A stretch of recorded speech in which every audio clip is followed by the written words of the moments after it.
Hello, my name is Glen Adsit, and I'm the director of bands at the Hartt School. And I'm sitting here with Frank Ticheli, and we're going to have a discussion about one of his compositions, his very early compositions for band, called Fortress.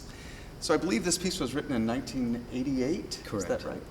And it was written for a youth band camp, a summer band camp in the Upper Peninsula of Michigan called Badawagama. That's correct. Am I right about that? And Don Schleicher, who's now the director of orchestras at the University of Illinois, premiered it with that ensemble. And it was dedicated to your high school band director, Robert Floyd. That's correct. And that was the Berkner? Yep, Berkner High School in Richardson, Texas. Fantastic. So we're going to talk about Fortress in basically 4 segments. And this first segment is really going to center upon the themes and the germination of this piece and how it came about and what the imagery was, because I think there's a special story behind it, and I predict that it's going to include tritones of some sort in it. My own personal story with this takes me back to 1989, and I think I was a high school band director at that point. I think I did the second ever performance of this with my high school band, and it was the first pieces that I started studying seriously, and I got so much out of studying the score because it's locked so tight compositionally that, much like a jigsaw puzzle, you start putting it all together, and it's one of those, I had many aha moments of, oh my goodness, this all works so well together.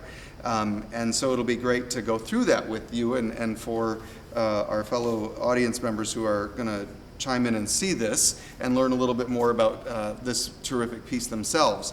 And that really brings us to the substance of the video, which is, you know, I think one of the things that we as conductors have to know is the score, and we have to be able to understand how the composer put it together, and that really means studying at a depth that takes a good deal of time to internalize it.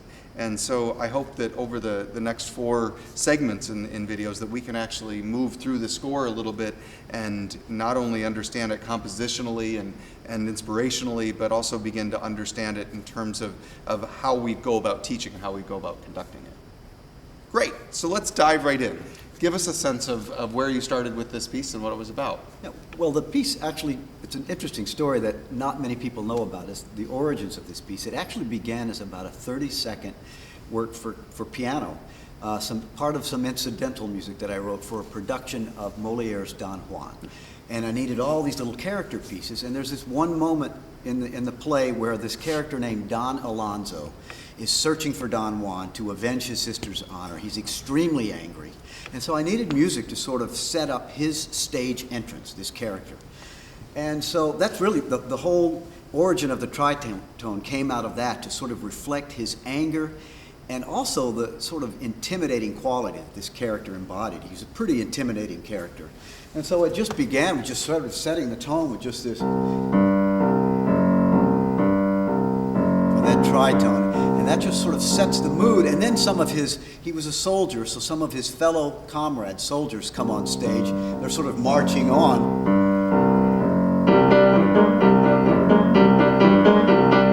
That business.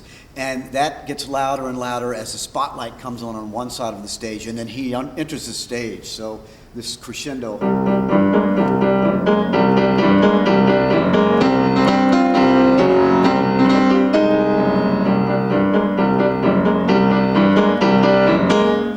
Shouts, "Where is he?" at that point. So the audience is terrified here at the beginning. So those are sort of the origins for this little snip for piano, just capturing the anger and the terror that is on the stage at that very moment in the play. So that's the first theme, right? Mm-hmm. And what do you call that specifically? Theme 1, yep, theme right? 1. And then there's the second theme, which is more of a legato theme. Yes. And it's a contrast to it. And that came after the play was long done, when later down the road I decided I could use this and blow this up, expand on it, and turn it into a piece for concert band. And so I needed more material. And so I was just improvising around the tritone progressions. Since that was such a major part of this thing, I just started playing around with with what's great about progressing by tritone is you can do kind of the same thing composers do with just 1 and 4 and 5 chords. I mean, I'll just do a scale. Right, that kind of thing.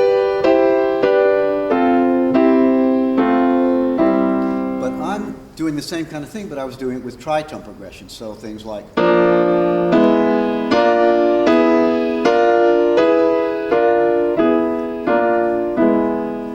So I just started improvising around that and, just playing around.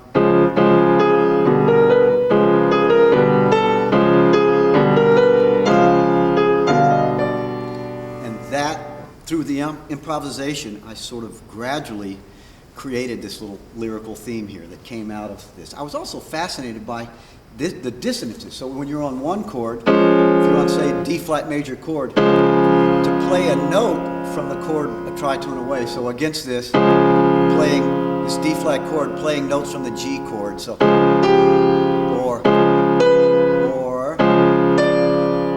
those dissonances that can result. So that added a little bit of tension to this. What would otherwise be a lyrical theme had a little bit of tension in it because of the cross relation between the notes of one chord and the accompanying chord a tritone away. And you also use a lot of the tritone material as harmony. That's right. Underneath. You're building harmonic structures underneath that are all based on those tritones. That's right. And again, in the same way that a composer from the classical period would progress harmony with just simple 1-4-5 chords, I was doing exactly the same thing, progressing the harmony just through the tritone progression. So you have these two contrasting themes, both of which are intertwined and connected by the tritone, and they're developed throughout. Sometimes we see them very slow, and sometimes we see them much faster, as in the sort of crack the whip section, as I call it, ba-da-dum, ba-da-dum, be-da-dum, all of that. What else would be in it from a bigger perspective that would give us a bigger context to it? Well, there's not a lot more. This is a really economic piece. I mean, I'm looking at this. I wrote this such a long time ago, and it's reminding me, oh, wow, this is pretty tight. There are a couple of other things. There's a little trumpet thing, that sort of wrong note fanfare there, which, again, is the same principle as the tritone progression. You've got that dissonance in there with this minor ninth. So there's that, and other than that, there's not a lot of external material. Everything in this piece comes from one of those two main ideas, the main theme or that sort of lyrical contrasting theme. And in the middle section, which starts at rehearsal 71, you start to see the two themes coming together. So it really starts to develop at rehearsal 71. Even though it's the introduction of the lyrical theme, it's also the beginning of the development. So that's sort of a difference between, say, traditional sonata form, where you first introduce the main theme, the second theme. I'm introducing the second theme, and I'm already starting to develop it. So with this second theme, I'm also doing this sort of stuff from the first theme as the accompaniment of the second theme. So that kind of thing. And then starting at rehearsal 83, you start to get this hint of that main theme. So it's a kind, there's nothing new about this. I'm just taking material that originally should be separate is now together, juxtaposed on top of themselves, different ideas. So had a lot of fun with that. So how did you come up with the title Fortress? Through a series of arguments with my publisher, we finally came up with the title Fortress. I wanted to call it one thing. I think I wanted to call it, I was thinking about the battle, Michael, the archangel, and he thought, no, let's not go there. How about the Great Battle? And I thought, that is just the dumbest title ever. And so we just went back and forth, and finally we settled on a title that both of us, actually, this is the irony, both of us ended up liking this better than our original proposals. Fortress, it represented something that can be strong and can be imposing, can also serve as a kind of protective environment. And it was general enough that it left room for the listener to form his or her own interpretive conclusions about what the piece means. I like that when a title doesn't force you to listen with my ears. And so the generality of it, just the general nature of it, appealed to me. Yeah, to me it's the perfect title because it does that. It allows you to really feel all of what that could be, from the imagery of marching soldiers to the imagery of the sturdiness of the buildings that it would be around. And I have to say that I have probably conducted this piece well over 100 times in honor bands and all sorts of especially younger ensembles throughout the country. And every time I do it, it reaffirms for me the strength of the piece. And I'm delighted that we get to talk about this because I think it's one of your pieces that doesn't get done enough.